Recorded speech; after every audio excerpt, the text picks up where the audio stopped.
Hey, what's up everybody? I wanted to do a quick little video on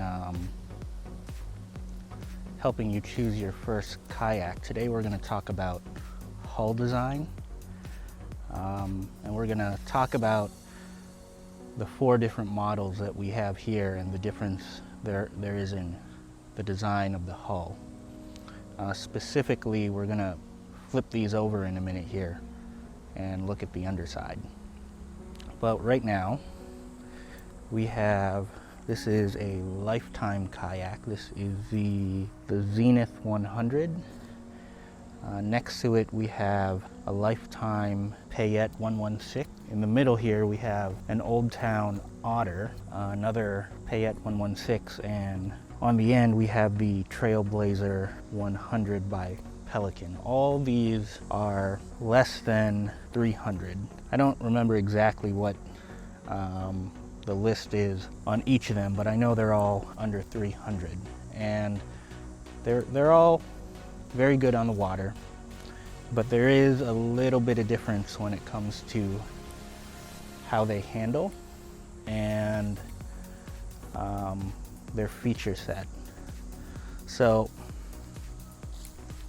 we'll get into that a little bit later, but let me get these guys flipped over and then we'll talk about the difference in hull design and what that means to you.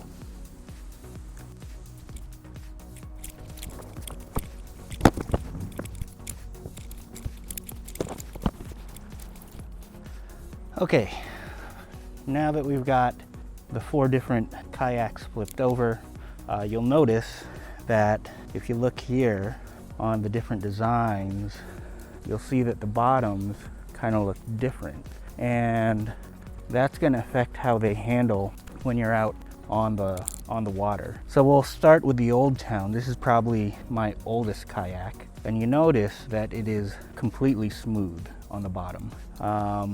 There are no channels or anything like that. And then as you look at the Payette, it's a little more, the underside is a little more pronounced, and the thing to see is like these channels here. So these channels affect how the kayak tracks. And on the Zenith, again, the biggest addition is right here in the back. And when we go over to the Trailblazer, what you'll notice is it has the channels, and when you look, I don't know if we can catch this on camera, but let's see.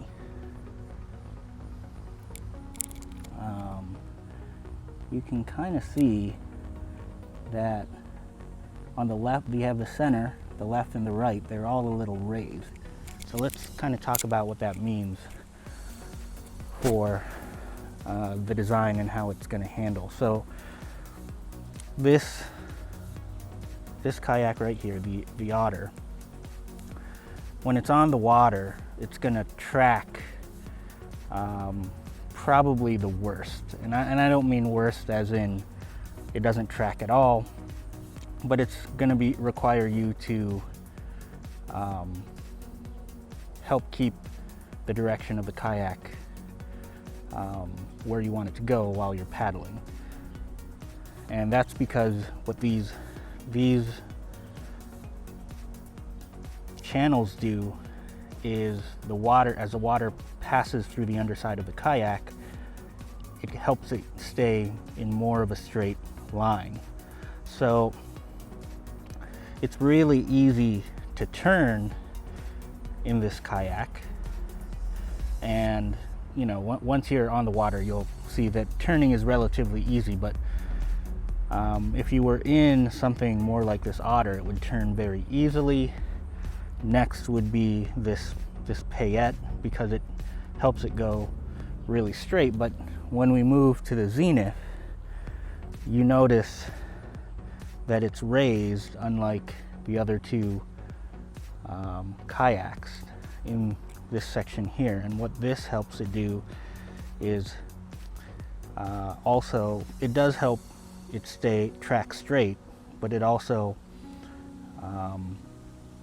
helps from the left and right motion of the kayak as you're paddling. Now, I would probably say the most stable is this Trailblazer, and that's because it both has the channels for the tracking, but the underside of the hull almost has like three peaks, and that really helps it track straight. And